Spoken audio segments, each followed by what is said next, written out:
Good evening, everyone. Good morning, everyone. Still morning. Good morning, everyone. Welcome back. We are excited to study the Haftarah for Parashat. Really, Where are you, Lee? You're in California? we're in California, yeah, in Roseville. Yeah. It's early morning for you. I just finished breakfast and Cindy's still preparing hers. Excellent. Jet lagged. Yeah. It's lunchtime, breakfast time. So, and for all those who listened in Israel, this is your dinner time.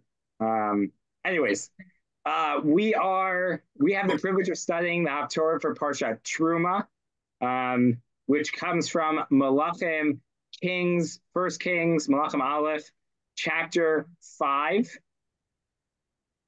verse 26 through chapter 6, verse 13.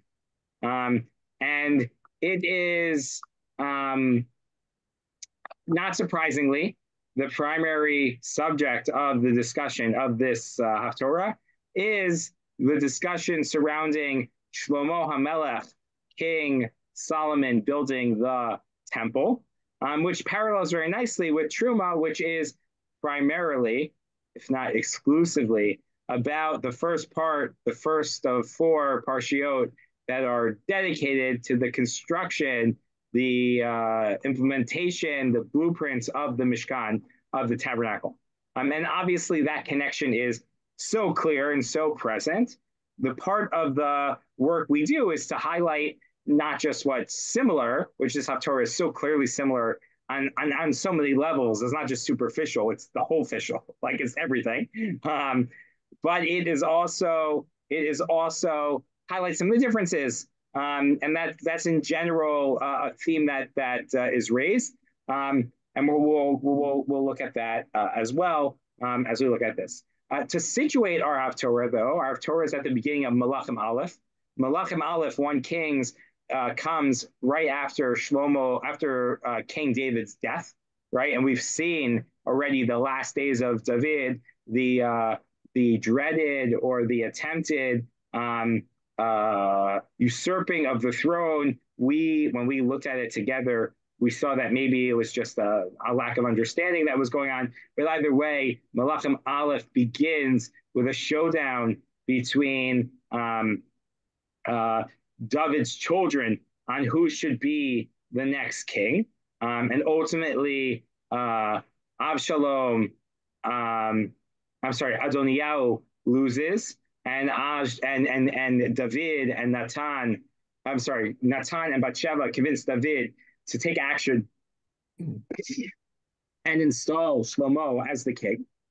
Then we have the next Haftarah, which we saw, is the story of what happens, the legacy, the testament, the ethical will that David leaves for Shlomo. Take care of this person, make sure this person is punished, make sure you follow the words and the commands of the Torah and all of that. That's the next section. Then we have a little bit more with Adoniyahu, which we skipped over. And then Shlomo has this moment with God, right, where God offers Shlomo an opportunity to have whatever you want, right? And what does Shlomo ask for? Wisdom. And is God taken by that request? Very much. God loves that request, right? And God says, because you asked for wisdom and you didn't ask for all these other things, I'm going to give you chachma, I'm going to give you wisdom, and I'm going to give you osher and kavod and orach yamim, all the good things that you'll get.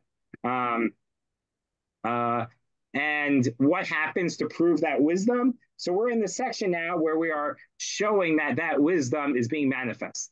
So we already had one example of that. That's the famous story of the two mothers and the child split the baby, which again is the Haftarah, to sort of learn Malachim Aleph through the lens of the Haftarah that we read.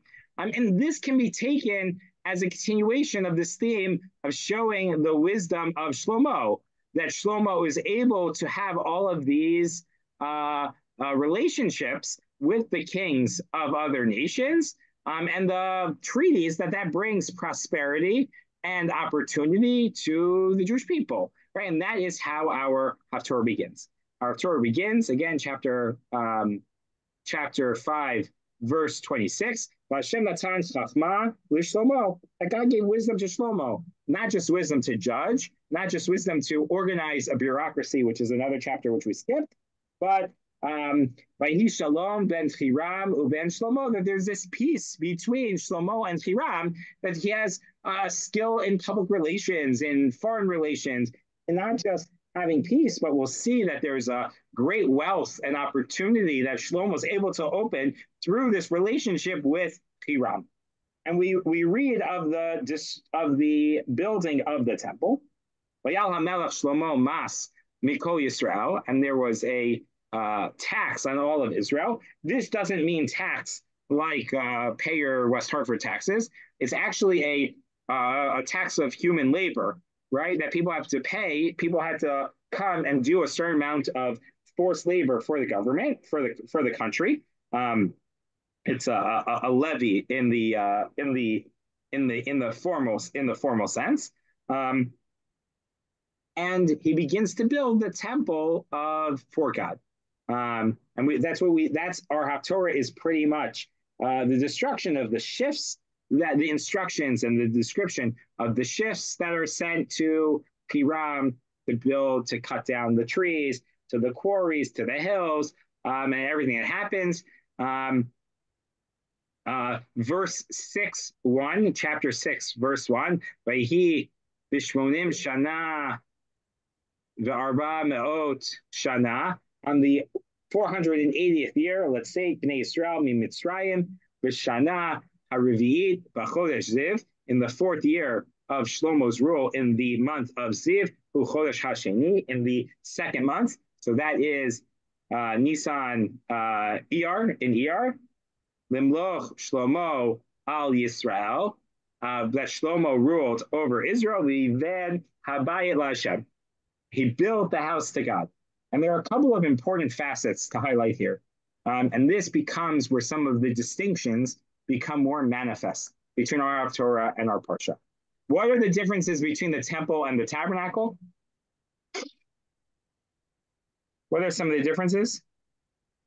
One is permanent and one is movable. Exactly. One's temporary, one's permanent, right? Number one. Number two, combined to that is the size, right? The tabernacle is more intimate. It's smaller. Obviously, it needs to be smaller, but it's more intimate. The temple is more ornate. It's more massive, and we'll talk about the size in a moment. The second is the involvement of what happens. The Mishkan, there's a group of people that fabricate it. There are people who donate to it, but there are a group of people who fabricate it. The Mikdash, it's this massive international effort. Jews, non-Jews, 30,000 people, thousands of people, tens of thousands of people each month working on different pieces. Is a massive, massive project. The other piece is how Shlomo ends up getting the temple together, right?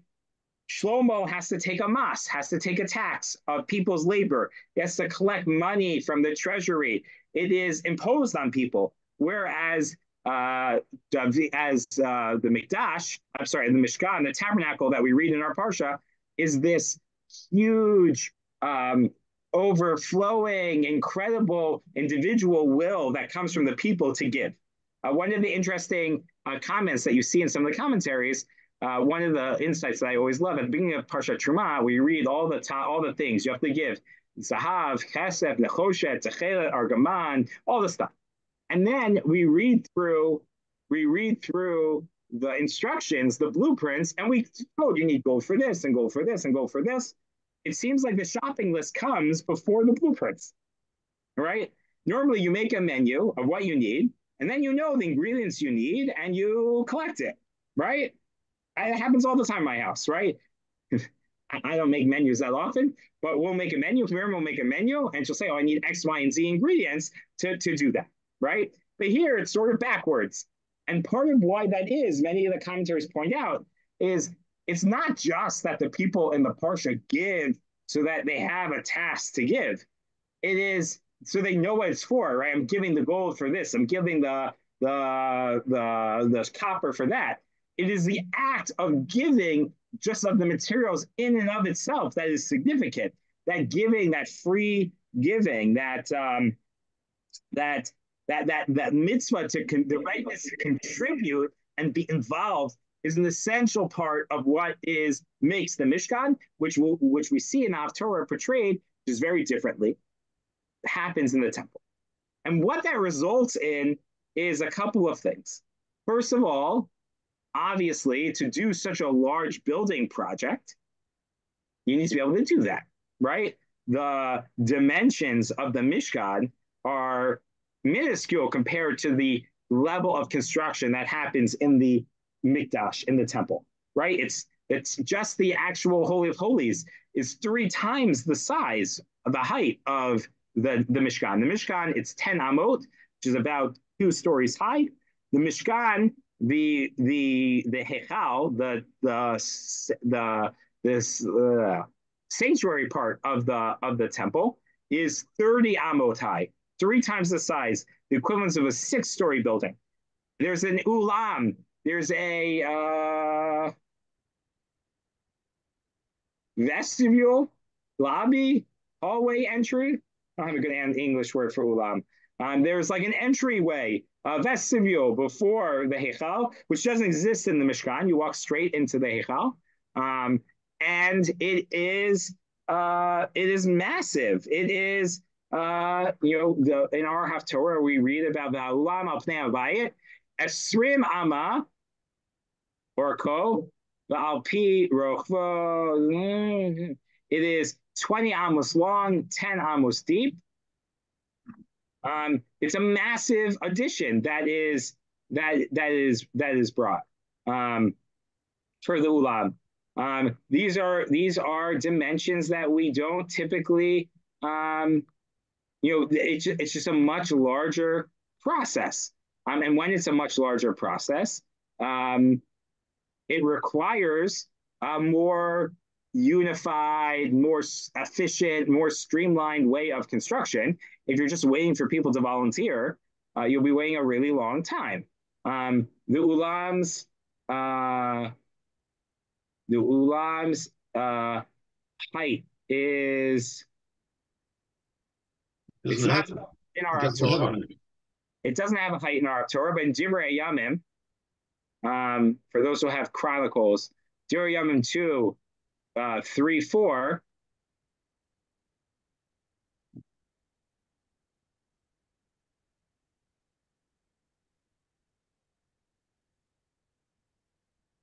We'll come back to Divrei Yamim in a second. Divrei 2, 3, 4. But Vayachel Shlomo livnot at Beit Hashem b'Yerushalayim. And Shlomo began to build the temple in Jerusalem. Bahar Moriah, on the mountain of Moriah, Asher Nira LeDavid Avihu, that God showed to David, his father, Asher Hechim b'Makom David b'Goren Arnan Hayevusi, that David designated from the threshing floor of Arnan the Yevusi. Chapter verse 4, the Hulam Asher Pnei Haorech Al Pi Rochav Habayit, the Ulam, which was the opening part of the temple of the Hechal, Rochav Habayit Arba Rochav Habayit Amot Esrim. It was 20 cubits wide, like long. V'hagavoa, and its height Mea ve'esrim, was 120 amot. 120 amot is like 25 stories high. It was a massive architectural. That's four times taller than the Beit HaMikdash itself. Right. So there's a big question on why that is. From an architectural perspective, that seems odd. That the antechamber should be larger. By the way, a lot of the pictures you see of the temple don't necessarily depict that. They're not necessarily depicting Shlomo's temple.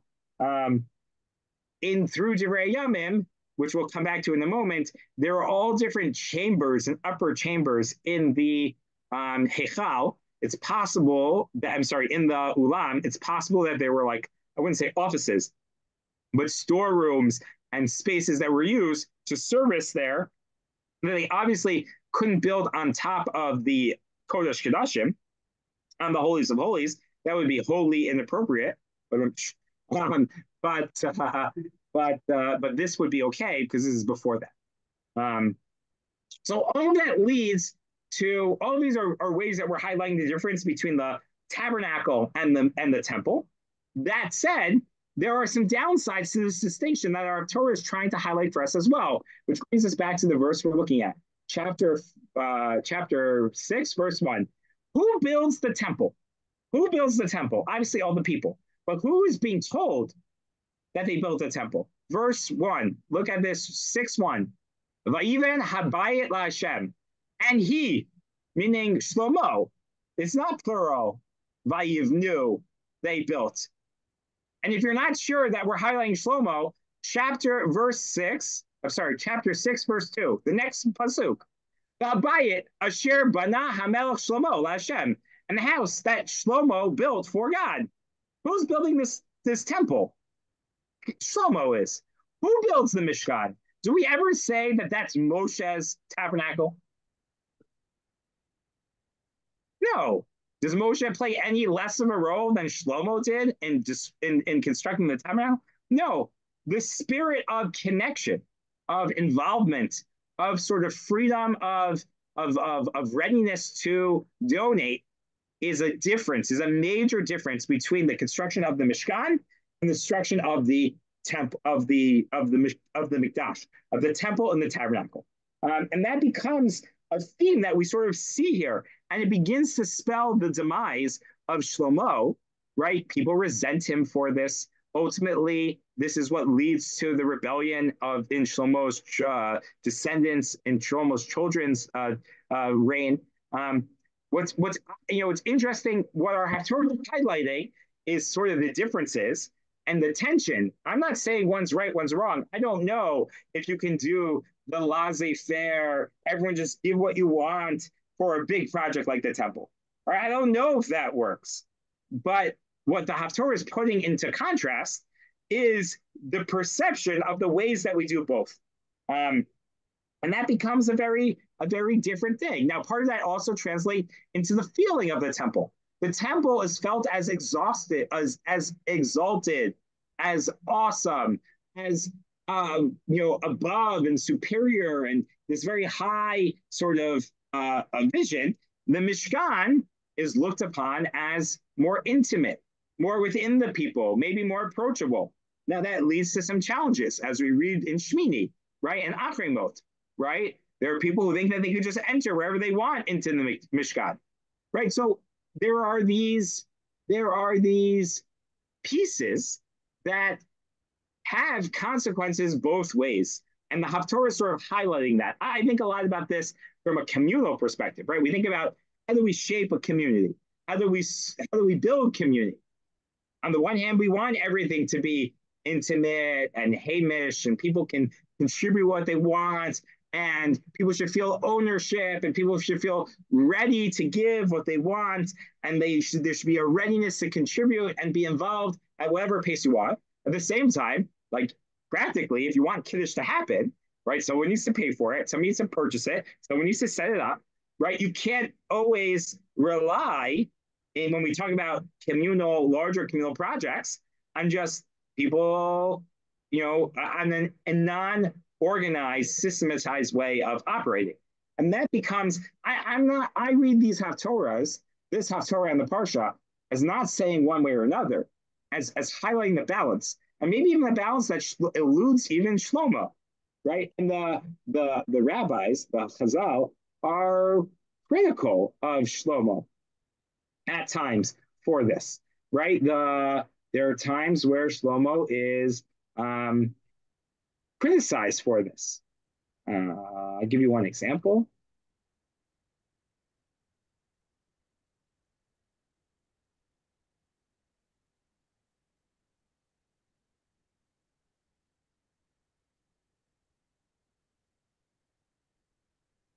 Just pulling up the Midrash.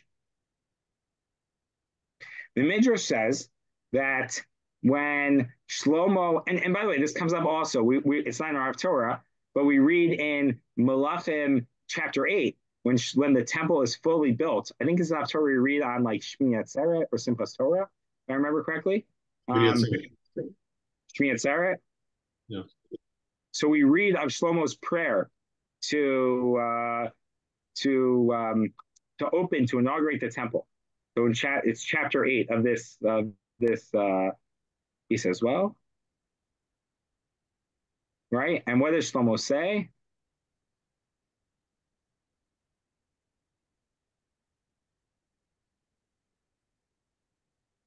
Bano baniti bayit, bano baniti beit zvulach. I built for you a temple, God.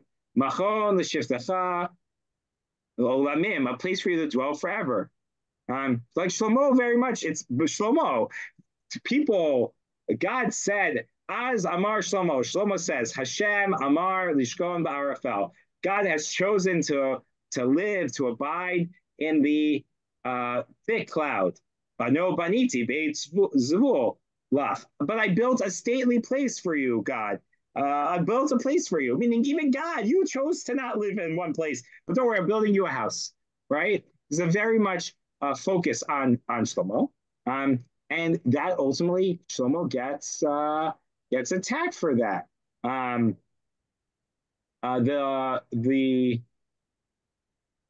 midrash on Tehillim in the Shir Shoyom that we say for Sunday, Su'u Sharim Roshechem Nasu B'Schei Olam, right, says when Shlomo built the temple and he wanted to bring the ark into the Holy of Holies, the entryway refused to open for the ark.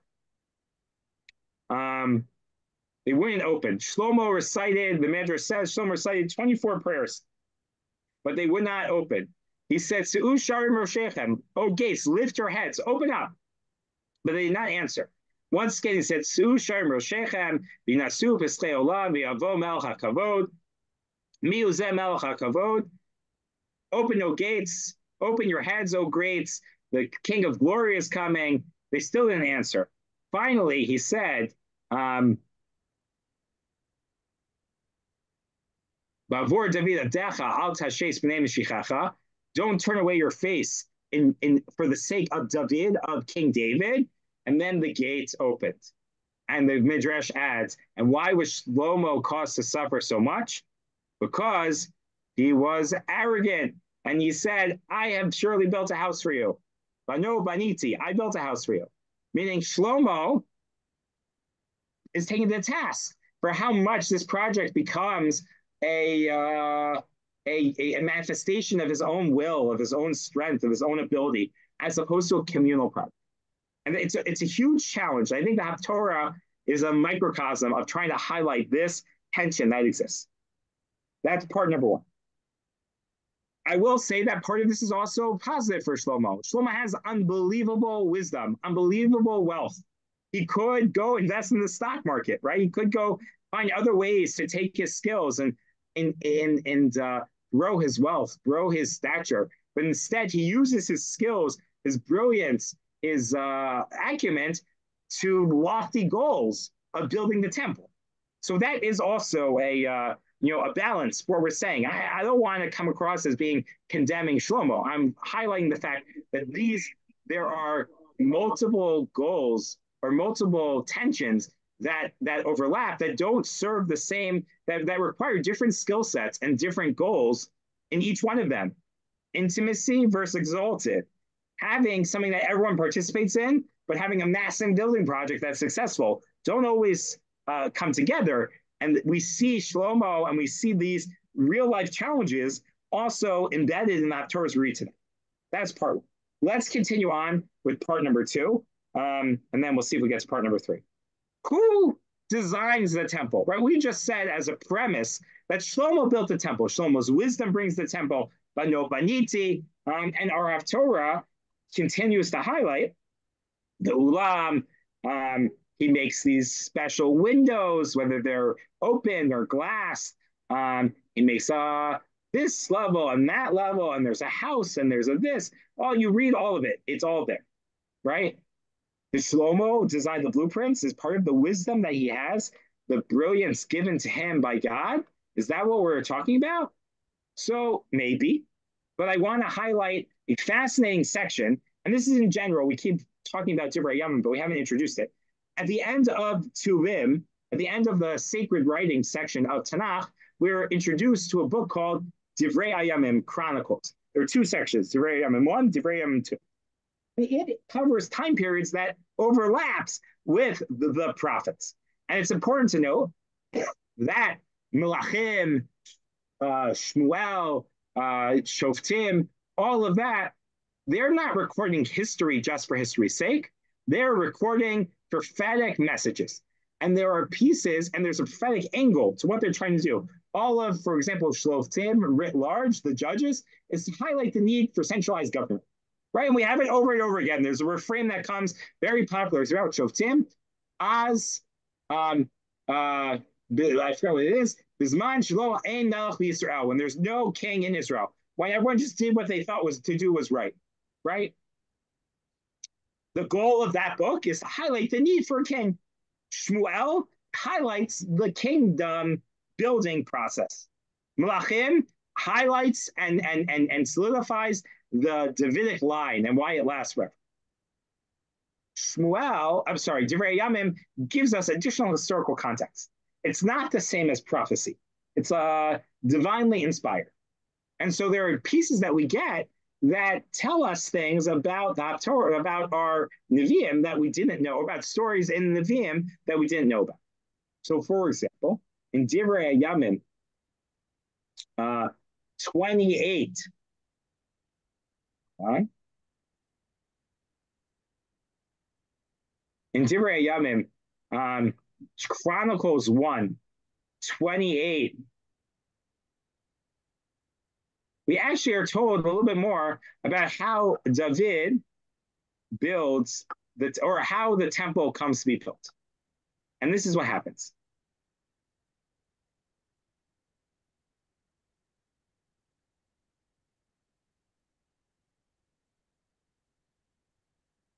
So first of all, David tells everyone that he can't build the temple, right?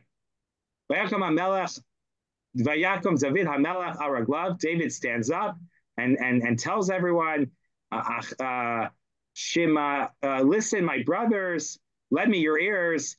I want to build a footstool for God in this world, a place I've laid aside material. Hashem Amarli, and God said to me, Lo tivneh bayit lishmi, don't build a temple for, you can't build a temple for me. Why can't you build a temple why can't David build a temple? Because he was a man of war. Where is that?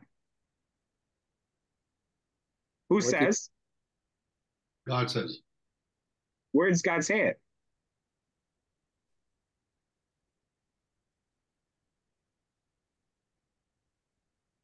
I don't remember. It's okay, because it's not, God doesn't directly tell him that. David interprets that. And how do we know David interprets that? From the next verse in Chronicles, continues on. Ki ish milchamot ata. For you, meaning me, David, are a man of war. B'damim shafachta, and you spilt blood. Right? How do we know what you just said, Lee? The source is Chronicles, chapter 28, verse 3. Right? That's where it comes from. Vayifar Hashem Elohei Yisrael bi mikol beit avi, but God chose me above all the other of my household, the Melech al Yisrael, to be the Davidic line forever. Ki b'Yehuda bachar leneged, because he chose Yehuda to be the king. Ubeit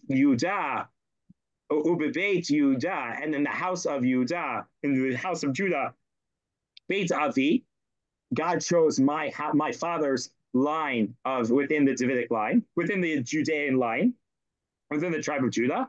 Ubeit Avi, and within my father's house, Bi Ratzah Lahamlich Al Kol Yisrael. God wanted me to be king. David says, why am I king? God chose me because God chose Judah the tribe of Judah, and within the tribe of Judah, God chose my father's line, and within my father's line, God chose me, right? Umikol banai, and from all of my children, ki rabim banim, because I have lots of kids. Natan li Hashem, that God blessed me with.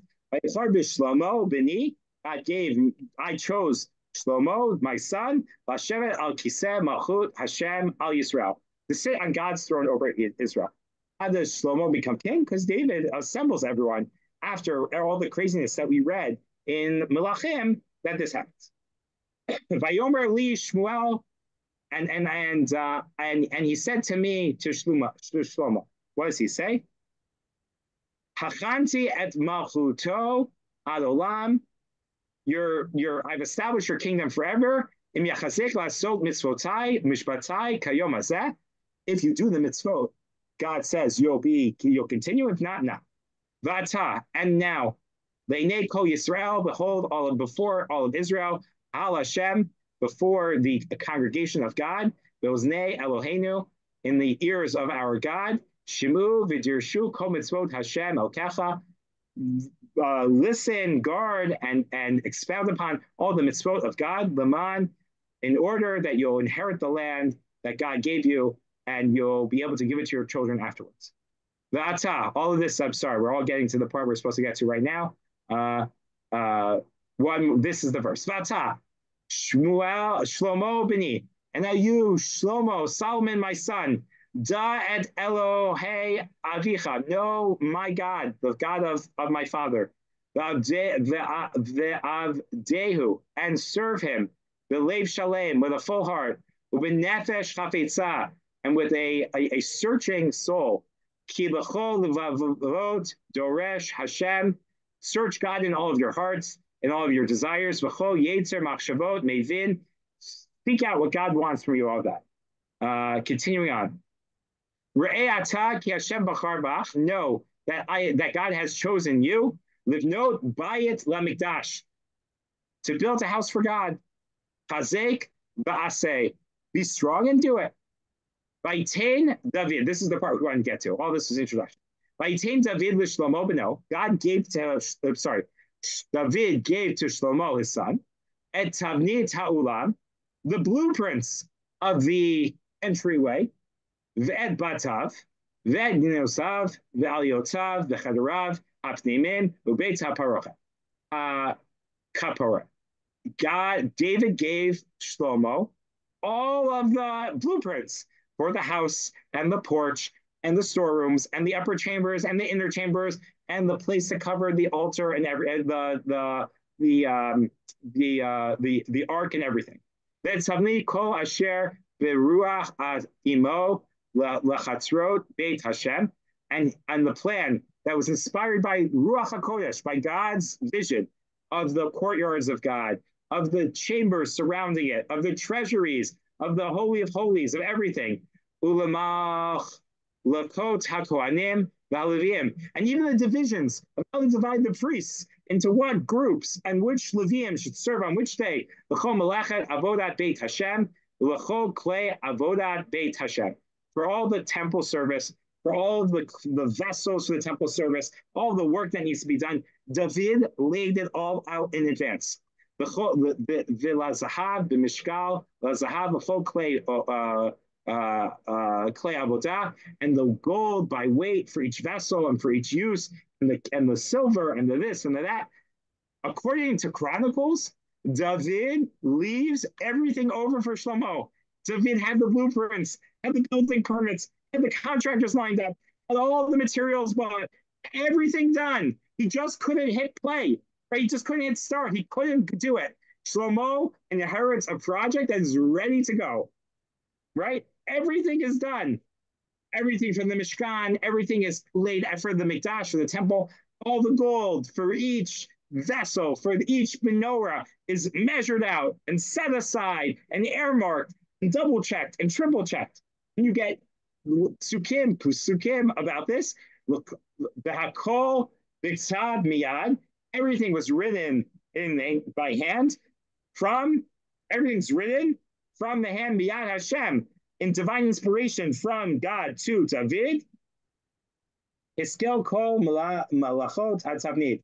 Given to me, and I give it to you in writing, all the plans of all the works that needs to happen. Unbelievable, right?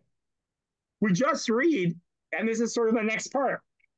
Shlomo invests so much of himself in building the temple, but we lose sight of the fact that David is the ultimate, brick builder. I mean, he does all the layout, all the design, all the allocation of resources, all everything that happens is already sort of like almost like a Lego set. Here, go put it together, right? It's unbelievable the level of detail that David leaves to Shlomo. Which only highlights some of the questions that we raised before, why the Midrash might be more practical, might be more critical of Shlomo for some of his. Everyone with me so far. All of this is from Chronicles Melachim, from Divrei Yavim, chapter 28, verse 19, verse 9 through 19. You click it up yourself. It's all there. It's unbelievable. Everyone should read Divrei Yavim, by the way. I think people don't typically cover it, but everyone should read it. It's fascinating, the level of detail that we have it. And it's only two Divrei Yamim. I think Divrei Yamim 1 is, 29 chapters. And Divrei Yamim 2, I don't remember how many chapters it is. But you read is parallel to the Mishkan in Pekudei because ultimately the plans were given to David by God, as is pointed out in Pekudei also, right? 100%. And I think there's a lot of truth to that, right? We just highlighted, and this is why what I said in the first part, where there's a highlight, there's a contrast, and there's a foil to choosing this Haftorah to be this Parsha, right? Is because we are freeze framing the entire Mishkan, the Mikdash building in one lens. But there are other lenses to even the Mishkan, the Mikdash, the temple building. But by highlighting just one lens of it or one attitude of it, it just puts it in greater contrast with what we saw in the Parsha, even though there are parts of it that are very similar to what we saw in the Parsha. I mean, so it's almost like an intentional, we want to block out the other information we have. Let's see. Let's just talk about some of the practical stuff that's being built here, because we'll finish with this. So we talked about the Ulam. We don't really know what the Ulam was used for. It's clear that it has some storage component. There is actually the Mishnah in Menachos actually tells a little bit about the Ulam, that there were two tables that were set up in the Ulam that the Lachem Apanim, the showbread, were used on. In addition, the showbread always sat on the table in the Heichal, in the sanctuary, right? So there's a sanctuary, which is divided between Kodesh and Kodesh Kodashim, which is divided between the holy and the very, very holy, right? So you have two parts of the Heichal. And in the Heichal is the Shulchan, is the table where the showbread sit, is the menorah where the candelabra is the Mizbeach HaPnimi, the inner Mizbeach, this incense Mizbeach. And the showbread sit on the table, on the Shulchan, all week. They have to always be on. So much so that what they do to switch the bread is that every Friday or every Shabbat, Yom HaShabbat, Yarachenu HaKohen, what they would do is they would take the bread, and instead of taking it off and putting it back on, there would be a moment then when it wouldn't be on. So what they did is they take the bread on one side and they slide the new bread in to push out the old bread. So there's never a moment where it's not on. But before they did that process, there was a table where the bread sat in the ulam that was going to be used later that day for the service. And when the bread was taken out before it was distributed to the Kohen to eat, it sat at another table in the ulam, right? So we know they had some ritual service in the ulam. By the way, on a very practical level, there is a halacha that ideally a shul shouldn't have an entryway right into shul, right? Ideally, you shouldn't walk straight into the heichal, into the sanctuary of the shul from outside. There should be an antechamber in between, right? Right? That's why I always walk to shul, so I could walk. No, I'm just kidding. Where does this come from? So it comes from the building of this ulam. And what's the thought for it? It shouldn't be that you run right into shul. It should be that you run right into shul, you're there. There should be a space in between coming from outside coming into the shul where you can recalibrate and refocus yourself and make sure that you have the right intentions when you come in. We talked about the windows for a second. You have this whole tiered structure that gets built over here of like different diameters that are built as they go up and down. We actually see this. We actually see this in the construction of the walls even now in Israel. I mean the construction of the later walls that have been uncovered. None of the walls we have pretty much are from Shlomo's temple that gets destroyed and gets renovated and built. Even the initial walls of the second temple are no longer the walls we really have are the Herodian renovation of the temple. But part of the architectural style is that they build there's a slight indentation, so the bottom stones are larger than the top, the higher stones, so that they could sit almost like a mini pyramid, meaning the indentation is just a few inches or an inch. That way, you don't need cement to hold it together because each one is laying on top of another. It's part of the way they do that, and that's described in our Haftarah as well a bit. There's a whole interesting question about finishing the stones that comes up, which we see in our Haftarah as well. You know that there's this idea that you shouldn't use an axe or a pick or metal on the stones, which is we see in 6-7 in our Haftarah that is the case, and it's explicitly the case. Biden so I mean Evan Maskit Uklei Barzel Lo Nishma Bebeit Babayit. There's no the hammer, any iron tool was not heard in the temple while it was being built. That's sort of a loophole. What that meant is that it got chiseled out where it was. They didn't do any additional chiseling on site. It was all prefab, right? Shlomo does seem to chisel out those stones at the quarry. They needed to be chiseled out at the quarry. And we see that in Melachim in the next chapter, in verse 7, in chapter 7, verse 9, that they cut all these stones and they hewed them with all these different pieces and brought them to the temple. The biblical law is only for the altar. Shlomo extends that there shouldn't be sounds of clanking of metal objects in building the temple. I almost imagine like the sound of jackhammering. Like none of that happened in the temple, but that doesn't mean it didn't happen off-site, which I think is an interesting piece of this as well. There's so many other details of the Mishkan's construction that are hinted to here, but we're not going to have time to deal with all of those. Obviously, the last part of this reinforces the primary goal of building the Mishkan, which is Vahi Dvar Hashem El Shlomo Lemor, that the word of God came to Shlomo saying, this house that you're building. You're building. You're building again. This is the you again.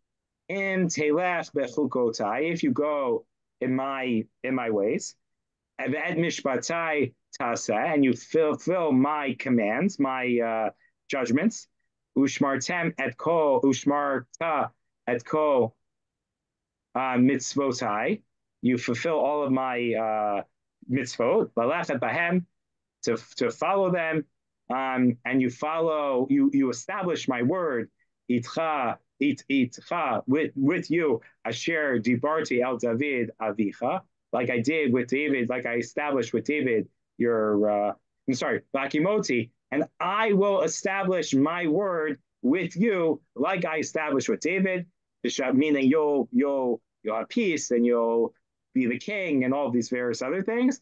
V'shechanti b'toch b'nei Yisrael, and I'll dwell within the Jewish people, right? Not within the temple, within the Jewish people, mirroring the language of Terumah, which is the goal ultimately for both of these building projects. And I won't leave the Jewish people forever. That exactly is what is the vision of the temple.